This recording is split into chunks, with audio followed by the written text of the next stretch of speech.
सोबुदेरो town committee office अॻियां मुतालबनि जी मञता लाइ all Pakistan local government worker federation जो टाउन कमेटी ऑफिस सोबुदेरो अॻियां सोबुदेरो टाउन कमेटी जे अॻुवाणनि सैयद गदा हुसैन शाह, बंदा अली टालपुर, गुलाम हैदर चनो, पुनर शेख नज़ीर अहमद चनो जी अॻुवाणी में मुलाज़िमनि एहतजाज कयो। हुननि जो त टाउन ऑफिसर सोबुदेरो साजिद अली रिड 2 महीननि खां टाउन कमेटी ऑफिस सोबुदेरो खां गुम आहे, जंहिं करे टाउन कमेटी सोबुदेरो जे मुलाज़िमनि खे 1 महीने खां पघारूं न अदा कयूं वियूं आहिनि। हिननि जो त जेके रिटायर्ड मुलाज़िम आहिनि उन्हनि खे पेंशन न मिलण करे उन्हनि जा बचिड़ा बुख काटर ते मजबूर आहिनि।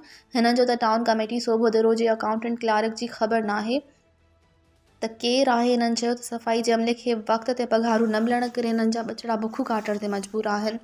हिननि वज़ीर बल्दियात ऐं आला इख्तियारनि खां घुर कई त बास टाउन ऑफिसर सोबुदेरो साजिद अली रिड खे ड्यूटी जो पाबंद बणाए सोबुदेरो टाउन जे समूरनि मुलाज़िमनि जा मसइला हल कया वञनि। मज़ीद ख़बरनि ऐं तफ़सीलात लाइ विज़िट कयो असांजी वेबसाइट www.awamiNewsHD.com ऐं ॾिसंदा रहो अवामी न्यूज़ HD।